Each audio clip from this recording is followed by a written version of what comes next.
Alex. I'm here at the University of Wyoming, and I am helping out with public relations for gearup Wyoming. I'm here with a gearup alum, Bethany Haworth, and she's going to talk to us a little bit about some of her story as a gearup participant. So, Bethany, did you want to go ahead and introduce yourself to us? Yeah, so as Alex said, I'm Bethany Haworth. I'm originally from Green River, and I was involved with the gearup program based at Western Wyoming Community College. I was in gearup all throughout high school, through like 2014 through 2018, and then I attended Western, and then from there I transferred to the University of Wyoming, where we're at now, and where I'm studying political science and sociology. I'll also have minors in history and honors. Wow, that's a lot of majors, and you transferred as well. How did the transfer process go? The transferring could have gone smoother, simply because the semester that I got here, I kind of got sent home because of COVID. So it could have gone better, but it could have been worse. Were you able to transfer your classes pretty smoothly? So I actually did get my associates in political science from Western, and then that transferred over quite easily.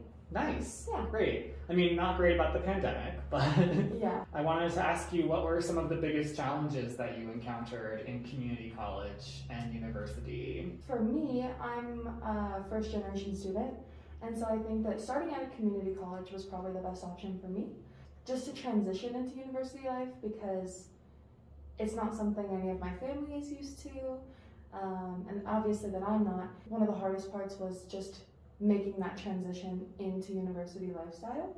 But then transferring over to the University of Wyoming, had a better grip on things. You learn to navigate, you have support systems in the schools that you're attending, and you know, people there can be really great, like faculty, all the resources. Could you tell us a little more about how you found a support system here at the university, even in the middle of the pandemic? The resources here are marketed to students really well via email, newsletters. Obviously it was more virtual during the pandemic, but they make their resources really well known, and so that students can access them as needed. They have different counseling clinics, clinics with different colleges here, the counseling services here in Knight Hall actually, and they're really great. Like, they help students a lot. Faculty are willing to work with students really well and accommodate. So yeah, it's a great support system. Yeah, that's awesome. That's really good to hear. I'm super relieved to hear that. Yeah. You said that you are starting to think about going to grad school. Could you tell us a little bit more about that decision and what that's looking like for you right now? Yeah, so I am currently working on applications to grad school, mostly getting like the different components of the application together. So personal statements, writing samples, a CV, and what is a CV? Could you tell us? Yeah, so a CV is like a professional resume, or well, an academic resume essentially, and you just kind of list all of your academic achievements, work. Yeah, and anything really involved in like your academic or your university life that would be good for graduate schools to know about you. And so compiling all of these things and working on those applications, it's definitely a load on its own outside of courses, but it seems to be like progressing. And like one week you're just like, oh, I'm so much more ahead of where I was, and yeah, that's how the applications are going right now. What made you decide that you wanted to do a graduate program after you finish your bachelor's degree? I've actually always just loved learning and being in like a learning environment and teaching other students even, and I wanted to pursue professorship, and I still think that that is like my main goal. And so I'll be applying to PhD programs in sociology. I think you told me before this that you're applying to several programs. Mm-hmm. Can you tell us your top 3 PhD programs right now that you're applying to? Emory University, Rutgers University, and also University of Wisconsin-Madison. Cool. Yeah, there are a few others, but those are the top 3 right now. I'm actually going to visit Emory University here in a couple weekends. Oh, great. Yeah. Where is Emory University? It's in Georgia. Nice. So I'll be meeting with different faculty there in the program, getting a feel for the university itself, the program, the professors, potential advisors. So I'm really looking forward to that trip. Doesn't it cost money to apply to grad programs? It does. There can be some pretty hefty fees for each application. So about how much would you say is the average fee that you're planning to pay per application? I want to say like maybe around 70 or 80-ish, I want to say.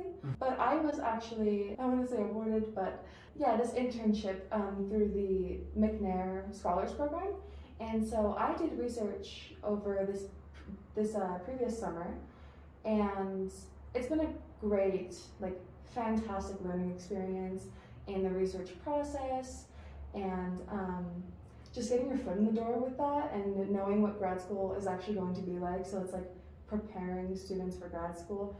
And an additional benefit of being a McNair Scholar is that many institutions will actually waive those application fees. So you're probably not going to have to pay most, if any, of the application fees for your PhD programs. Yeah, that's what it's looking like. Great. And just can you talk a little bit more about your time participating in the McNair Scholars program? That was here at UW, right? Mm-hmm. So that was here at UW, just over the summer of 2021. We have a cohort, so there's a bunch of McNair Scholars. I want to say there was around 15 of us this year. We all did our individual research projects. I was the only political science major in there, but... So just to jump in, so it is cross-curriculum. There are people from all different STEM, fields. socials, humanities. It's really inclusive. It is also a program that's more geared toward underrepresented students in graduate school. So POC. First generation students, low income students, and it's a really fantastic program. And we're still working all together currently, trying to work through this process of applying to graduate schools. So you have that cohort. Exactly, it's a cohort. We have the supervisors, and they're all a great support system too. That is like essentially McNair. And then the research I did, I studied alienation in fast food workers in the United States. Okay. For that, we studied one specific dimension of alienation. I won't get too into the nitty-gritty, but we made a new scale for that, submitted to the Institutional Review Board, which allows you to work with human participants, and then gathered our survey data. And now myself and two faculty mentors are working on a manuscript that we are hoping to send out for publication at the end of the semester. So as an undergraduate student, you might be prepared to publish graduate level research before you've even entered a PhD program. I don't want to say graduate level, just in case, but research nonetheless before entering a graduate program, yeah. So we will be hopefully submitting to some journals come the end of this semester. I do really like the study of this concept, its history in the field of sociology, which I've really, really grown to be passionate about, and that is something I'm looking to kind of continue into grad school. Great, yeah, I hope that you continue doing this research. It sounds really interesting. Yeah, thank you. So yeah, thank you so much for sitting and talking with me about coming to the University of Wyoming and doing your McNair research. Do you have any final words for our gearup participants in junior high through high school and even first year of college? It may seem daunting at that age, this idea of college, but that if you just pursue your interests and your passions wherever that takes you, it can be really rewarding, and I've really loved my experience so far in higher education. I would just ask that you do that. Pursue your interests and passions. I think those are really wise words. And it's not always going to be really easy, right? Mm-hmm. But yeah, if you have that passion and that interest, it's probably going to get you through the tough times. Exactly. Yeah. And also, thank you for the interview. Yeah, it was great talking to you. Yes, you as well. Awesome. Well, thank you everyone, and stay tuned for our next interview with a GearUp alum. Yay! Cool.